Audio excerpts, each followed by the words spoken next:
ঈদের দ্বিতীয় দিনে সড়ক দুর্ঘটনায় ৩ জেলায় ঝরল ১৯ প্রাণ। বান্দরবানে পর্যটকবাহী বাস খাদে ৪ জেলায় আহত প্রায় ৪২ জন। পশ্চিমবঙ্গের বিশেষ আদালতে তোলা হলো হাদি হত্যার প্রধান ২ আসামিকে। খুনের অভিযোগ অস্বীকার ফয়সালের।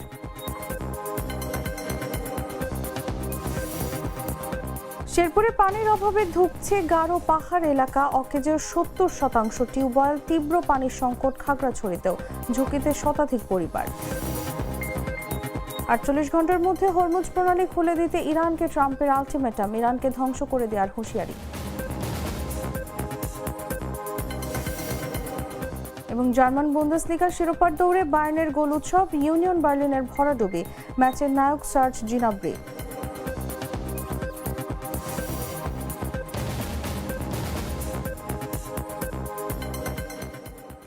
দর্শক, সবাইকে ঈদের শুভেচ্ছা। দুপুর ৩টা নিউজে সবাইকে আমন্ত্রণ জানাচ্ছি। সাথে আছি আমি তসলিমা তিথি।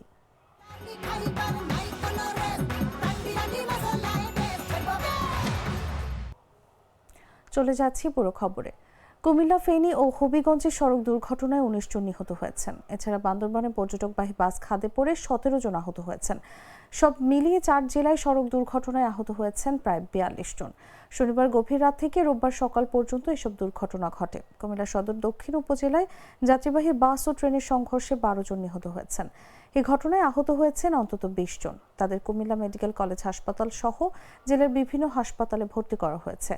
এদিকে ঢাকা চট্টগ্রাম মহাসড়কের ফেনীর রামপুর এলাকায় বাস, অ্যাম্বুলেন্স ও মোটরসাইকেলের সংঘর্ষে ঘটনাস্থলে ৩ জন নিহত হয়েছেন। আহত হয়েছেন আরও ৫ জন। রোববার ভোর ৪টার দিকে দুর্ঘটনা ঘটে। হবিগঞ্জের মাধবপুরে বাস ও পিকআপ সংঘর্ষে মা ছেলে সহ ৪ জন নিহত হয়েছেন। রোববার সকালে ঢাকা সিলেট মহাসড়কে উপজেলার আন্দিউরা এলাকায় এই দুর্ঘটনা ঘটে। এদিকে বান্দরবনের সোয়ালকে পর্যটকবাহী একটি বাস নিয়ন্ত্রণ হারিয়ে খাদে পড়ে ১৭ জন যাত্রী আহত হয়েছেন। রোববার ভোর ৫টার দিকে বান্দরবন কেরানীহাট সড়কের সোয়ালক কিউবি রেস্টুরেন্টের পাশে এই দুর্ঘটনা ঘটে। আহতদের উদ্ধার করে স্থানীয় ও ফায়ার সার্ভিসের সদস্যরা হাসপাতালে ভর্তি করেছেন।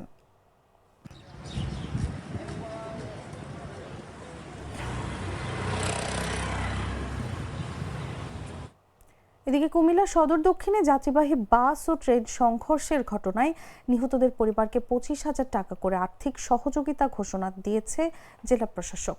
রোববার সকাল ৯:৩০টায় কুমিল্লা জেলা প্রশাসক মোহাম্মদ রেজা হাসান এই তথ্য জানান। তিনি জানান, সদর দক্ষিণে ট্রেন দুর্ঘটনায় যারা নিহত হয়েছেন প্রত্যেক পরিবারকে প্রাথমিকভাবে মরদেহ দাফন কাফনের জন্য ২৫,০০০ টাকা করে আর্থিক সহযোগিতা করা হবে। রেজা হাসান জানান, জেলা প্রশাসনের পক্ষ থেকে নিহতদের স্বজনদের সঙ্গে যোগাযোগের চেষ্টা চলছে। মরদেহ হস্তান্তরের সময় স্বজনদের হাতে নগদে অর্থ তুলে দেওয়া হবে।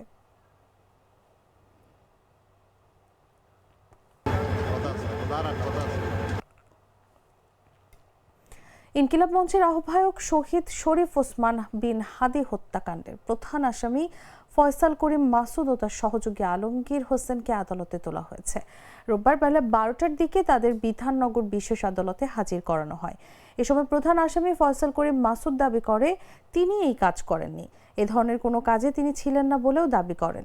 এর আগে চলতি মাসের ৭ তারিখ দিনগত রাতে বাংলাদেশ সীমান্তবর্তী বনগাঁ এলাকায় অভিযান চালিয়ে ফয়সাল ও আলমগীরকে গ্রেফতার করে পশ্চিমবঙ্গ পুলিশ। এরপর তাদেরকে ১৪ দিনের রিমান্ডে পাঠান পশ্চিমবঙ্গের একটি আদালত। এদিকে মেঘালয় সীমান্ত দিয়ে এই ২ আসামিকে ভারতে অনুপ্রবেশে সহায়তা করায় গেল ১৩ মার্চ ফিলিপ সাংমা নামের এক ব্যক্তিকে গ্রেফতার করে পশ্চিমবঙ্গ পুলিশের বিশেষ টাস্ক ফোর্স। তাকে ৭ দিনের রিমান্ড দেন আদালত। রিমান্ড শেষে শনিবার ফিলিপকে আদালতে তোলা হয়।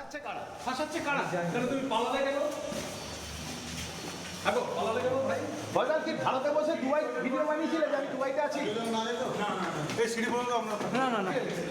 ফয়সাল, ভিডিওটা কি ভারতে করেছিলে না দুবাইয়ে বসে? ফয়সাল কে ফাঁসাচ্ছে নামটা একটু বলে যাও। ফয়সাল কে ফাঁসাচ্ছে তোমাদের? হাদিকে না না, তোমাদের অ্যারেস্ট করে করেছে। আপনি কি হত্যা করেছেন? হাদি হত্যা তোমাদের সব তোমার ফয়সাল হাদিকে হত্যা করতে আপনি কি হত্যা করেছেন হাদিকে? দাদা কেন অ্যারেস্ট করেছে আপনাকে? দাদা কেন আপনার স্টেটমেন্ট ছিল, আপনি বলুন। ফয়সাল তোমাদের কে কেউ ফাঁসিয়েছে? কেউ ফাঁসিয়েছে কিনা সেটা বলো। কেউ ফাঁসিয়ে মুন্সিগঞ্জের টঙ্গিবাড়িতে জমি সংক্রান্ত পূর্ব বিরোধের জেরে মোয়াজ্জেম মোল্লা নামের এক যুবককে কুপিয়ে হত্যার অভিযোগ উঠেছে তার আপন চাচার বিরুদ্ধে। শনিবার সন্ধ্যা 7:30টার দিকে টঙ্গীবাড়ি উপজেলার জশলং ইউনিয়নের দরজারপাড় এলাকায় এ ঘটনা ঘটে। স্থানীয় স্বজনরা জানান, মোয়াজ্জেমের সঙ্গে তার চাচা হাফিজ উদ্দিন মোল্লার জমি সংক্রান্ত পূর্ব বিরোধ ছিল। সেই বিরোধের জেরে দরজারপাড় এলাকায় মোয়াজ্জেমের উপর অতর্কিত হামলা করে প্রতিপক্ষের লোকজন। এ সময় তাকে কুপিয়ে জখম করে রাস্তার পাশে ফেলে রেখে পালিয়ে যায় তারা।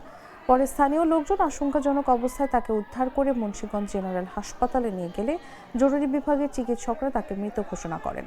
বিষয়টি নিশ্চিত করে মুন্সিগঞ্জের অতিরিক্ত পুলিশ সুপার মোহাম্মদ ফিরোজ কবির জানান, ভুক্তভোগী পরিবার অভিযোগ করলে তদন্ত সাপেক্ষে প্রয়োজনীয় ব্যবস্থা নেওয়া হবে।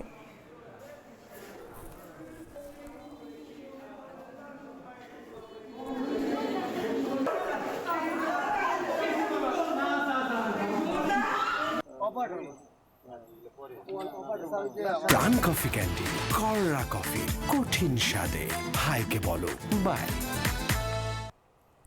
শেরপুরের সীমান্তবর্তী গারো পাহাড়ি অঞ্চলের অন্তত 30,000 মানুষের জন্য নিশ্চিত হয়নি সুপেয় পানির ন্যূনতম ব্যবস্থা।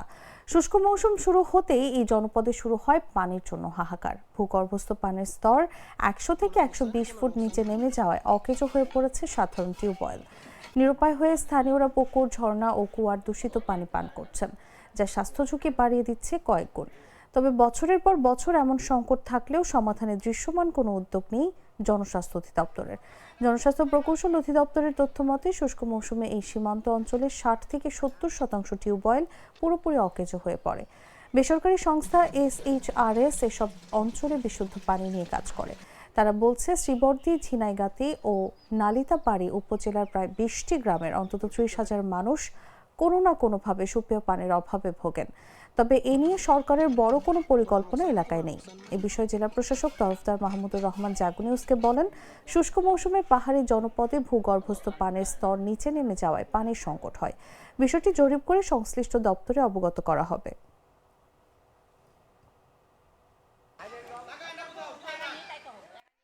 আঙ্গুর মনে করেন গ্রামে কোনো পানি নেই। মনে করেন আমরা ওই যে নদী নালার থানে, পাগার পুকুরের থানে মনে করেন পানি আনি, মনে করেন বাস কাজ গোসল করাই, আমরা নিজেও গোসল করি। মনে করেন আমরা অসহায় মানুষ, আমরা মনে করেন পশ্চিমবঙ্গের তো চিকিৎসাও সেমত করে পাই না। তা আপনাদের কাছে অনুরোধ থাকলো, যাই হোক আঙ্গরে এলা পানির ব্যবস্থা আপনারা যেভাবে হোক আমরা আনারা করি। 6 মাস আমরা পানি খাবার পাই, আর এই 6 মাস পানি থাকে না। যেখানে আমরা মাটি কুয়ে দিই, তাও কুয়ে ভাঙি জায়গায় ওই পচা পানি আঙ্গুর খাওয়া লাগে বা চা গোসল করে নাকি। স্যার আঙ্গুর কাছে এটা অনুরোধ থাকলো, স্যার আঙ্গুর একটা ব্যবস্থা। স্বাধীনতার অর্ধশত বছর পরও খাগড়াছড়ির দীঘি নালার দুর্গম বিষ্ণু কারবারি পাড়ায় পৌঁছেনি নিরাপদ পানির সুবিধা। প্রায় 106টি পরিবারের 6 শতাধিক মানুষের একমাত্র ভরসা পাহাড়ের ঢিরি আর ছড়া।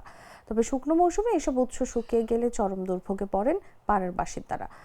প্রতিদিন পানি সংগ্রহে ব্যয় করতে হয় প্রায় 3 ঘন্টা সময়। পানির অভাবে বাড়ছে স্বাস্থ্য ঝুঁকিও। বিশুদ্ধ পানির সংকটে ডায়রিয়া, জন্ডিস ও টাইফয়েড সহ পানিবাহিত রোগে আক্রান্ত হচ্ছে শিশু ও বৃদ্ধরা। এলাকাবাসীর অভিযোগ, বারবার আবেদন করেও মেলেনি টিউবওয়েল বা স্থায়ী কোনো সমাধান। জনস্বাস্থ্য প্রকৌশল বিভাগ বলছে, পাথুরে পাহাড় ও দুর্গম যোগাযোগ ব্যবস্থার কারণে টিউবওয়েল স্থাপন কঠিন হলেও উন্নত প্রযুক্তি ব্যবহার করলে সমাধান সম্ভব। উপজেলা প্রশাসন বলছে, বাজেট পেলে দ্রুত পদক্ষেপ নেওয়া হবে।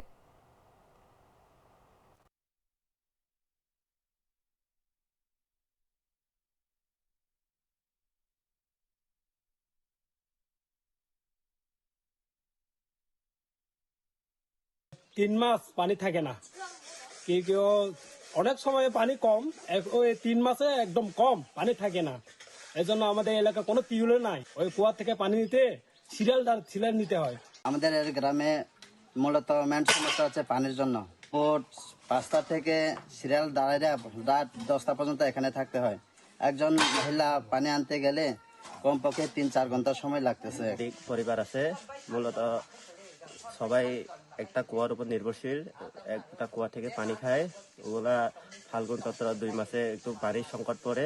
বুড়া বুড়ি তই খৈনং আনে অশান্তি অংকা তই করই হর করই তই সাথে করে লাথা থুমে চুং তই মাখগো তা ফাইমান থেকে কিউ তিউ কল নাই আর পানি ছেড়াতে পানি তুইলা খাওন লাগে 3 ঘন্টা লাগে। প্রকৌশলী অথবা সরকার মানে চাই এখানে পানির ব্যবস্থা সুব্যবস্থা করা যায়। আর যদি পানির ব্যবস্থা না করলে এই যে আপনার মার্চ, এপ্রিল, মে হয়তো মার্চ এপ্রিল মে এই 3 মাস পুরোপুরি জিরি জন্য সবগুলো শুকিয়ে যায়, কোনো পানির ব্যবস্থা নাই। এটা সমাধান করার চেষ্টা করি। এবছরও এখনো পর্যন্ত কোনো বরাদ্দ না পাওয়ায় আমরা কোনো প্রকল্প এখনো হাতে নিতে পারিনি। বরাদ্দ আসলে আমরা প্রায়োরিটি ভিত্তিতে যে এলাকাগুলোতে পানির সংকট আছে সেই পানির সংকট সমাধানের জন্য আমরা দেশে নতুন সরকার দায়িত্ব নেওয়ার পর ভারতীয় নাগরিকদের জন্য ভিসা কার্যক্রম পুনরায় চালু হলেও বাংলাদেশিদের জন্য ভারতের ভিসা সেবা এখনো সীমিত পরিসরে রয়েছে। চিকিৎসা, শিক্ষা ও ব্যবসা সহ জরুরি প্রয়োজনে ভিসা প্রত্যাশীদের ভোগান্তি কমেনি। কূটনৈতিক সূত্র বলছে, নিরাপত্তা পরিস্থিতি, জনবল সংকট এবং প্রশাসনিক জটিলতার কারণে পুরো কার্যক্রম স্বাভাবিক হতে সময় লাগবে। নতুন সরকার দায়িত্ব নেওয়ার সপ্তাহে ভারতীয় নাগরিকদের জন্য স্থগিত ভিসা কার্যক্রম পুনরায় চালু করেছে বাংলাদেশ। তবে বিপরীত চিত্র এখনো বাংলাদেশিদের জন্য। ভারতের ভিসা প্রক্রিয়া সীমিত আকারেই চালু রয়েছে, ফলে চিকিৎসা, শিক্ষা ও ব্যবসা সহ নানা প্রয়োজনে ভিসা প্রত্যাশীদের ভোগান্তি কমেনি। বর্তমানে মাত্র 5টি ভিসা আবেদন কেন্দ্র থেকে সীমিত পরিসরে ভিসা ইস্যু করা হচ্ছে।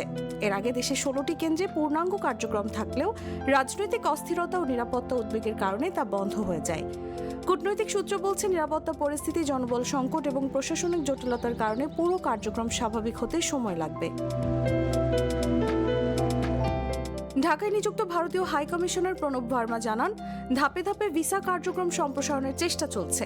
একই সঙ্গে দুই দেশের সামগ্রিক সম্পর্ক স্বাভাবিক করতেও কাজ করছে দিল্লি ও ঢাকা। বর্তমানে ঢাকা, চট্টগ্রাম, রাজশাহী, সিলেট ও খুলনা কেন্দ্র থেকে সীমিত ভিসা দেওয়া হলেও পর্যটক ভিসা এখনো বন্ধ রয়েছে। সংশ্লিষ্টরা বলছেন, ঈদের পর পরিস্থিতি আরও উন্নতির আশা থাকলেও নির্দিষ্ট সময়সীমা নিয়ে কোনো নিশ্চয়তা নেই। দুই দেশের কূটনৈতিক সম্পর্ক স্বাভাবিক হওয়ার ইঙ্গিত মিললেও ভিসা সেবায় পূর্ণ স্বস্তি পেতে অপেক্ষা আরও দীর্ঘ হতে পারে। নিউজ ডেস্ক, জাগো নিউজ।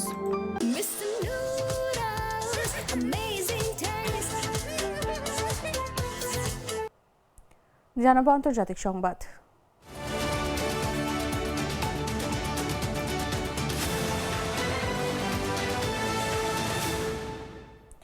মার্কিন প্রেসিডেন্ট ডোনাল্ড ট্রাম্প হরমুজ প্রণালী খুলে দিতে ইরানকে 48 ঘন্টার আলটিমেটাম দিয়েছেন, যা আন্তর্জাতিক বাণিজ্য ও ভূ রাজনীতিতে নতুন উত্তেজনা তৈরি করেছে।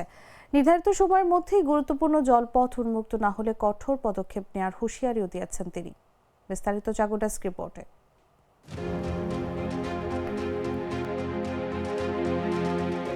হরমুজ প্রণালী খুলে দিতে ইরানকে 48 ঘন্টার আলটিমেটাম দিয়েছেন মার্কিন প্রেসিডেন্ট ডোনাল্ড ট্রাম্প।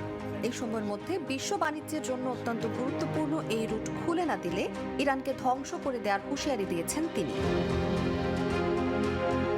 নিজস্ব সামাজিক যোগাযোগ মাধ্যম ট্রুথ সোশ্যালে দেয়া এক পোস্টে ট্রাম্প বলেন, ঠিক এই মুহূর্ত থেকে পরবর্তী 48 ঘন্টার মধ্যে কোনো প্রকার হুমকি ছাড়াই ইরানকে এই জলপথ পুরোপুরি খুলে দিতে হবে।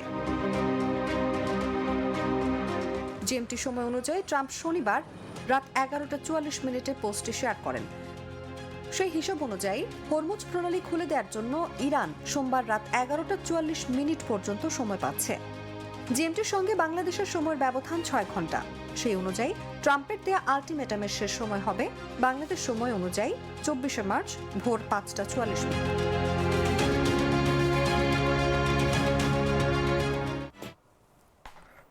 সংবাদ শেষ করব খেলার খবর জানিয়ে।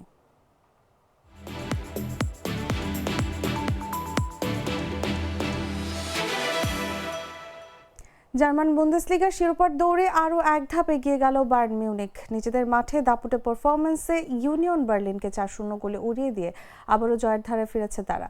ম্যাচের নায়ক সার্জ জিনাব্রি জোড়া গোল করে দলের বড় জয় রেখেছেন গুরুত্বপূর্ণ অবদান। শুরুর 82 থেকেই ম্যাচের নিয়ন্ত্রণ নিজেদের হাতে নেয় বায়ার্ন।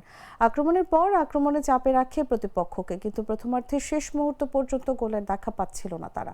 অবশেষে বিরতির ঠিক আগে বরফ গলান মাইকেল অলিজে। কাছ থেকে পাওয়া দারুণ নিয়ন্ত্রণে নিয়ে ডিফেন্ডারকে কাটিয়ে নিখুঁত শটে জালে জড়ান তিনি। গোল পাওয়ার পর যেন আরও আত্মবিশ্বাসী হয়ে ওঠে বায়ার্ন। প্রথমার্ধ শেষ হওয়ার আগেই ব্যবধান দ্বিগুণ করেন জিনাব্রি। জোশুয়া কিমিখের ক্রস গোলরক্ষক ঠিকমতো ধরতে না পারে সুযোগ পেয়ে জোরালো শটে বল জালে পাঠান তিনি। দ্বিতীয়ার্ধের শুরুতেই ম্যাচ পুরোপুরি নিজেদের করে নেয় বায়ার্ন। বিরতির পরপরই তৃতীয় গোলটি করেন হ্যারি কেইন। শেষ দিকে 1-2বার সুযোগ তৈরি করলেও বায়ার্ন গোলরক্ষককে তেমন পরীক্ষায় ফেলতে পারেনি তারা।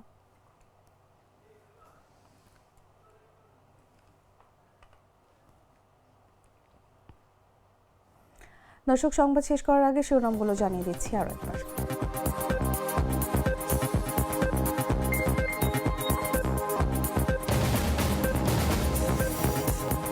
ঈদের দ্বিতীয় দিনে সড়ক দুর্ঘটনায় 3 জেলায় ঝরল 19 প্রাণ। বান্দরবানে পর্যটকবাহী বাস খাদে 4 জেলায় আহত প্রায় 42 জন। পশ্চিমবঙ্গের বিশেষ আদালতে তোলা হলো হাদি হত্যার প্রধান 2 আসামিকে।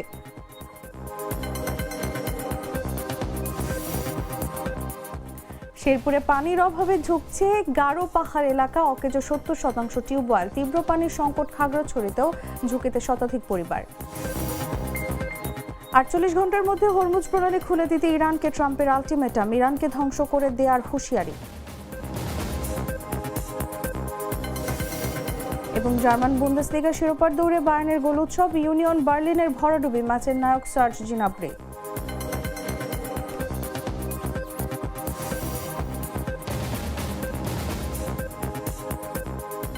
দর্শক, এই ছিল এখনকার মতো। প্রতি মুহূর্তে সর্বশেষ খবর জানতে ভিজিট করুন jagonews24.com। ফলো করুন আমাদের ভেরিফাইড ফেসবুক পেজ এবং সাবস্ক্রাইব করুন জাগো নিউজের ইউটিউব চ্যানেল। ধন্যবাদ সবাইকে।